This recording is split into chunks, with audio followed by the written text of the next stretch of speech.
Hello, everyone.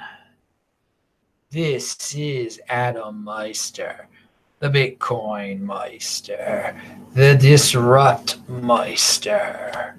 Welcome to the One Bitcoin Show. Today is February the 20th, 2019. It'll be pretty cool when it's February the 20th, 2020. It'll be a bunch of twos. Just like it was cool February the 2nd, 2002, or something like that. Strong hand, long-term thinking, offended by selling, unconfiscatable, your source for 20%er Bitcoin knowledge. This game is not rigged. Bitcoin. Be in motion, people. Personal responsibility is the new counterculture. So with my strong hand, I'm grabbing this awesome t-shirt with the honey badger on it. You can get shirts like this linked to below. Look at those strong hands. All right. I want to announce it looks like at 1:30 on Friday, London time, 8:30 a.m. New York time, Simon Dixon will be the guest on the This Week in Bitcoin show. And Simon and I, if all goes well, we'll talk about the events of Bitcoin and cryptocurrency from this week. And it's always great to have Simon on the show. And hey, I'll be back in America, in Los Angeles on March the 13th. So we'll be back to some regular times for you USA viewers for the This Week in Bitcoin show. And we'll get some guests on that haven't been on for a while because they're on the West Coast or they're in America and they can't get up that early. I'm in Tel Aviv right now until March the 12th. And I'm having a blast here, loving life. I'm loving life wherever I am, man. You got to love life. If you're breathing, you should be loving life. Okay, so let's move on to someone who's definitely loving life. And this guy isn't even a Bitcoin guy, but we can learn a lesson from this non-Bitcoin person. Someone sent me this DM he tweeted about it and copied me on it. It's from Forbes. It's an article, The Greatest Investor You've Never Heard of, an optometrist who beat the odds to become a billionaire. His fortune comes not from some flashy entrepreneurial brilliance, but from a lifetime of prudent buy and hold investing. My goal is to buy and almost never sell. That's Herb Wertheim, his name is. Very interesting technique. An optometrist who became a billionaire by buying and holding. His quote, "My goal is to buy and almost never sell." I sounds like something I would say. I don't sell. I've never sold my Bitcoin. He's a good example there, people. Now, again, he's not a Bitcoin guy. He's a buy and holder. Seems like a pretty normal guy. Didn't go for the flashy Lambos, the flashy stocked, the flashy flipping. Tries not to sell ever. Try not to sell. Offended by selling. Pound that like button. All right, Herbie. Thank you, Herb. Okay. Beauty. Oh, no. No, I'm going to use that tomorrow. Yeah, that's for tomorrow. That's what okay. Hang on. Let me mark that for tomorrow's show. Moving on. Now, talking about, let's talk about some old cycles here. I'm always talking about everything that's cyclical. Internet. Let's look at the internet. Let's look at this tweet from Beauty On. He says, "Bah, it'll never catch on." That was in 1995. That's what they said about the internet. The internet is just for gambling and porn. That's what they said in 1996. The internet's no greater than the fax machine. That's from 98. People will never trust a website with a credit card. That's from 90. That should be from 99 or 90, whatever. You get the point. So we have that from the internet cycle of the late 90s. And now let's visit 2015. Bitcoin is just a tool for criminals and tax evaders. What are they going to say next? What are they going to say next? Look back at that old cycle for the internet and then That was a FUD cycle for the internet. We're in a FUD cycle for Bitcoin right now. And how did the internet end up? How is Bitcoin going to end up? Learn from the past. Learn from past cycles there. Okay. All right, remember, TechBalt on Twitter, TECHBALT, disruptmeister.com to get all my old videos. Misir Mahmudov has a great tweet out here. And I could have just done a show on this tweet and just left it at that, like had a 1-minute show. But no, I do a new show every day, and it's not just 1 minute, baby. You get the Meister for quite some time, as I give it my all, conviction. But he says, internet allowed you to never have to go to the library. Bitcoin will allow you to never have to go to the bank. But then there was a reply to that. People go to the library to get on the internet. Very good point. People will go to the bank to get Bitcoin in the future too. Okay? Because these banks, they'll survive. They'll just become Bitcoin banks. Some people won't fully get it. They won't understand that, you got to control your own private key. They'll let banks do it for them. Okay, that's it. But a bank isn't going to be a bank. You're not going to have to, if you have Bitcoin, you're not going to have to go to a bank anymore. There'll be no need to go to a bank. I don't need to go to a bank anymore. I don't need to go to a bank anymore. Really? Well, no, but right now, if someone gives me a check, yeah, I guess I got to go to a bank. If I had a smartphone, I don't think I would have to go to a bank, right? Can you just scan them in? I don't know. All right, but that's not the point. And I spend that fiat, baby. I don't. Well, that's it. I don't spend my Bitcoin is what I'm saying. I don't spend fiat very often, but on every single expense I have, I use fiat on. Of course, I get rid of that first. But the point is this, yeah. Libraries have survived, but people use them to get on the internet now. That's a lot of the reasons that libraries are around. People just there's some people that just didn't, I got to have my own computer, or they can't afford their own computer, I guess, so they got to do it that way. But I like the tone of the tweet. We understand the tweet. Internet allowed you to never have to go to the library. Bitcoin will allow you to never have to go to the bank. So it's linked to below. Check it out. I've retweeted it. We got a super chat over here. Let me go check that out. Guy Bennett sent $5. Guy Bennett, you're so generous, man. You sent 20 yesterday. You're sending me money all the time. And again, spend that fiat, save that Bitcoin. If you hold Bitcoin now, you're within the first 1% of everyone in the world to get it. Why would you sell? Kick back, relax, and enjoy the show. And pound that like button. I added that part. Thank you, Guy Bennett. I agree. I don't know why anybody would want to sell, to tell you the truth. I mean, especially after I just told the story about Herb, who, he was holding on to everything, and he became a billionaire, and he's an optometrist or something. Remember, I told my eye story. Does everybody remember my ophthalmologist or whatever she was eye story from when I got my eyes checked back in Baltimore? I linked to her below. I didn't value my wealth in her, but it was a nice site. Anyway, so what else do we have here? You got to be familiar with the show here to know some of the things I'm talking about. Some people who don't come here all the time. What's he talking about? Eye doctors in Baltimore.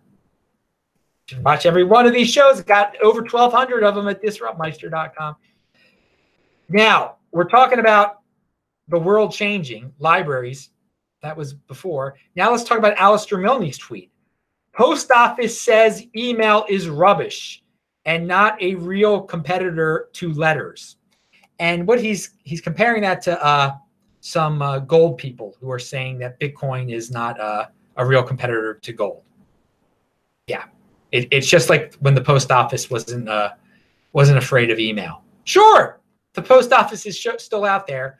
Who the heck mails letters anymore, though? What? It's so inefficient. You email someone. You send. I mean, now it's even beyond email at this point. So yeah, gold people, sure. Bitcoin isn't a real competitor, just like email isn't a real competitor to the post office.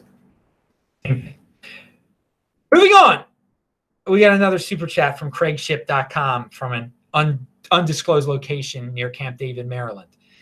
Buy and hold Bitcoin and support the Cowgirls Live show with small Bitcoin donations. Yeah, remember, Cowgirls Live. That cowgirl live, she like does rodeo stuff and she accepts Bitcoin and she knows craigship.com. I've linked to her below, before, not below. I should link to her below after the show though. Remind me. All right. Yeah, I mean, yeah, you got to support people who accept Bitcoin or talk about them at least. I'm talking about them. Okay, so we talked about so let's also talk about something that's been in the air. Socialism has been in the air a lot. And all sorts of things like dealing with socialism, not directly, indirectly linked to socialism, revolving around socialism. All right, lovely. MMT is pretty much Bitcoin rocket fuel. That's a tweet from some dude. And what MMT is, modern monetary theory. All right. And basically, modern monetary theory, you can sum it up pretty in a few words. The government just keeps spending and printing money. Just keep spending, and that'll be fine. Everything will work out fine. You can just keep on spending. That's modern monetary theory. So yeah, that's picking up steam because how are these socialists going to fund their programs? Well, just keep spending money that we don't have. Print it, do whatever, just keep spending. So yeah, MMT is pretty much Bitcoin rocket fuel, but you got to be paying attention. If you're just going with the flow and trying to fit in and be like, oh yeah, go AOC, I support you. And then you're just like, being a cheerleader and a virtue signaler. Yeah, then you're not going to end up well in those circumstances. But if you're like, oh, this AOC, all these blind people are going to do what she says because she's hot. Well, I better get some Bitcoin. And if people are going to go the MMT route and support her, and then uglier socialist, and it's not, it's not Bernie's fault he's ugly, but he's not attractive. AOC. I'm talking, and don't judge people for being ugly and pretty. But in this situation, 80%ers, the reason she's popular is because she's hot. I mean, this is cool. So, anyway, they're going to keep on spending. And from John Matones has a tweet that says, Democratic Socialists get their way. If Democratic Socialists get their way in the U.S., they will need the wall to prevent the tax slaves from escaping. Yeah, well, sort of, because, again, we're all tax slaves right now. If we take personal responsibility and get into Bitcoin, we can leave them whenever we wish. So I understand what you're thinking there, and it's very true. That a lot of people are going to want to get out of the U.S. and renounce their citizenship if, this democratic socialist stuff really picks up and they have all these wealth taxes and billionaires or villains and all the other stuff we're hearing. But hey, personal responsibility. You're hearing it now. They're not joking around, Bernie and Elizabeth and whoever. And, the simple solution is to get into Bitcoin and just say, eat your popcorn. If you got to get out, you got to get out. If you got to get out and you don't have your Bitcoin, you're going to be in trouble. I mean, you're not going to have much to take with you. They're going to, oh yeah, well, we're going to clean. You got to clean out your bank account before you leave. That's a mandatory bank bail-in if you leave the country. All right, so I watch it as it's a soap opera sometimes, and we talk about it on the Saturday Beyond Bitcoin show. There are a lot of people that want easy solutions, and these are pretty little solutions. Just keep on printing money. The government can just keep spending. Give me some free stuff, and you can live that way if you want to, and other people can have long-term thinking and they can prepare, like whatever that dude's name was, the optometrist who became a multi-billionaire. Choose your path. It's hey, I'm telling you what I do. I have a strong hand. I hold my Bitcoin. I pound that like button. You can try to, you could be a dreamer and you can try to pound AOC, but it's not going to happen. That's why a lot of you like her. But hey, value your wealth in Bitcoin, or you can value your wealth in dreams of an AOC you're not going to get, but she's going to give it to you all right. Oh, you will be broke. All right, so let us move on. Remember to play this show at 2x. I mean, I am listening to everything at 2x or 1.75x now. when I listen to someone at regular speed, I'm like, why are they talking so slow? Like, I don't know how people, some like semi-famous, famous people on YouTube, like Ben Shapiro, I think he just talks like a million miles a second. And when I hear him talk regularly, I'm like, whoa, that's not the Ben Shapiro I know. All right, so what else do we have here? And there's some, okay, we talk about democratic socialism. Just have your Bitcoin and it doesn't even matter what Bernie and AOC and Honest, whatever all those people do. Okay, so Tippin. Oh, here we got Tippin.me. Everybody is talking about Tippin.me today. And so many people. And people are even sending me DMs about it. Adam, why aren't you doing this Tippin.me thing? And here is a post. Tippin, a game changer application. Tippin is a Chrome and Firefox browser extension that enables tipping on Twitter by adding a tip button on every single tweet. All tips are made using Bitcoin through the Lightning Network. Instant transactions, even of a few cents, with almost zero fees. So you can, I linked to that below. I linked to Tippin.me below. And again, it says receive tips and micropayments everywhere with this Lightning Network wallet. Cash out anytime. Sign up with Twitter. Okay. So unfortunately, the only way you can sign into Tippin.me is if you do it through your Twitter. So you're sharing your Twitter information with this third party, Tippin.me. Now, I don't like doing that. I don't do that with any other. I don't sign in with Twitter to anything but Twitter. I don't want to sign into something else with Twitter, with my, then my Twitter information is, and they say they're not going to share it or anything, but I mean, I kind of value my Twitter feed and everything that I got established on Twitter. And I don't know. I mean, tell me what you guys are doing. If it works out well, if it becomes a trusted third party, then great. I'll consider it, but I really don't. And you always have these pop-ups, sign in through Facebook, through this, sign up through Twitter, and you're sharing your information with another third party. And that's like, it's putting, it's increasing the risk of your Twitter being hacked or your Facebook being hacked or whatever that you share the information of. All right. Those are my thoughts. I wish them luck. It looks cool. And they're on the right track, but I just don't like that part of it. They have to sign in through Twitter. Someone says Adam is a savage. Dude, yeah, man. I'm a wild freaking beast, baby. That's what Bitcoin is. The apex predator. But what was my beast? I had some beast slogan. I got it written down. Wild beast. All right. Man, every day a new video here. You better believe it. So we got a this is good for all you Lightning Network fans. The developer Rene Picard has a video, 10 myths about Bitcoin's Lightning Network debunked. And he addresses some guys who I never name in the beginning of the video, and I disagree with that. He shouldn't give those people publicity. But other than that, it's a good video. He talks, because there's FUD about Lightning Network, and he debunks them. So that's great. The 10 myths. Okay, from Breaker Magazine, they had a South Africa article, which I had to take on because I've been to South Africa. I know South Africans. I enjoy my time in South Africa. It's a beautiful country. And what is there? South Africa ranks first in both crypto ownership and income inequality. Well, I don't care about the income inequality thing. That's whatever. People, you make what you make, and don't be jealous of others. Try to do better. But it's first in both. I'm interested in crypto ownership. Data from the report came from Global Web Index survey conducted during the second and third quarters of 2018.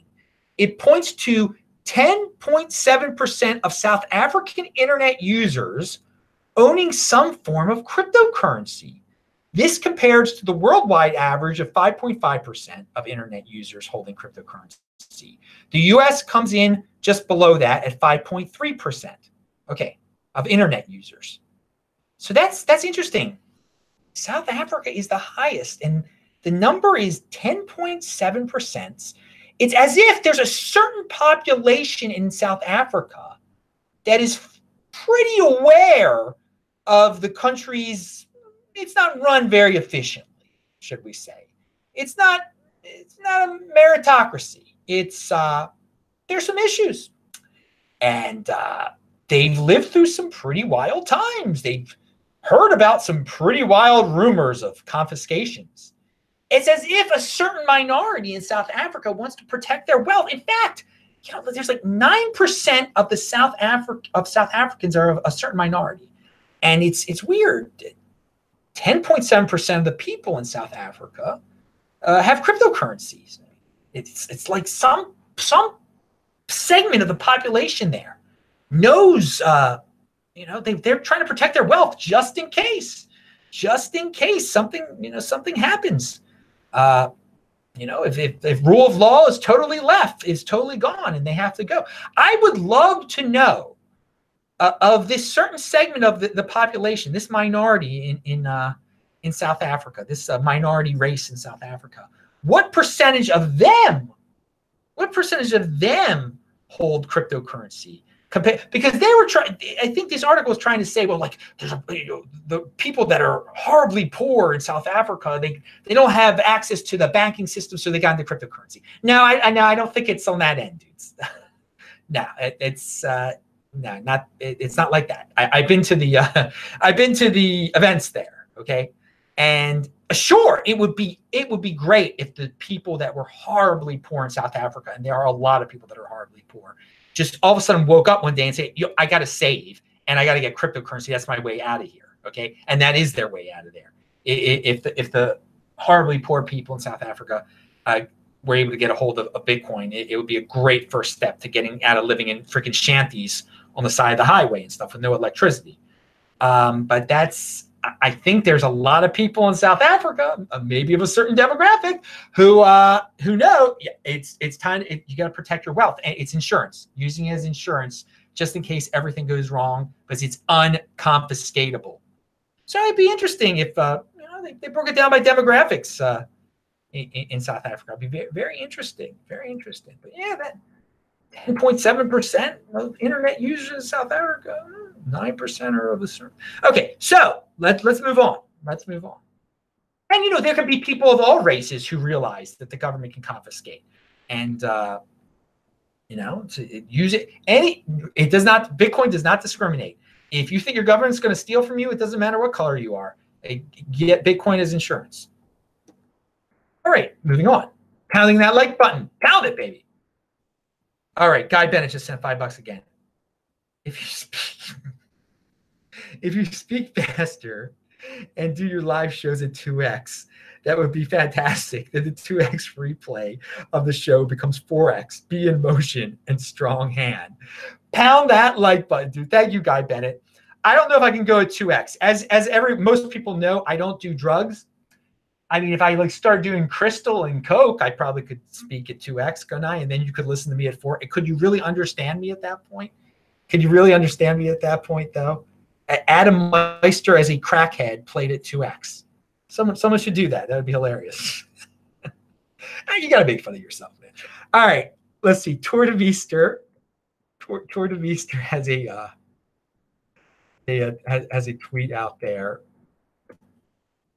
And again, you go back to South Africa. It is big. It's catching on there. The government is the premier of the Western Cape is going to be speaking at their Bitcoin conference. I mean, she's of a certain demographic also. Interesting. So today, Tuur de Meester says, today we suggest new tools to value Bitcoin and altcoins. One approximates settlement via profit and loss. Another estimates holding, buying, and selling. All right. So yeah, I haven't read it yet. People are raving about it. A premier on Bitcoin investor sentiment and changes in saving behavior. So it's new ways to measure holding. And for you stats heads, that one's for you. What is this? Okay, so I watched a video that had absolutely nothing to do with Bitcoin today. One thing, only one thing. Tyler Cohen was on the day, not Cohen, Cowen. He's a libertarian dude or some sort. He was on Dave Rubin, and Dave Rubin asked the guy about cryptocurrency, and he kind of played it off a little bit. He was like, it might be big. There's a 20% chance it'll be big. It needs to be corrected or something, whatever. And then they moved on, and Tyler was talking about how he had a woman on his show that wrote a book about forks.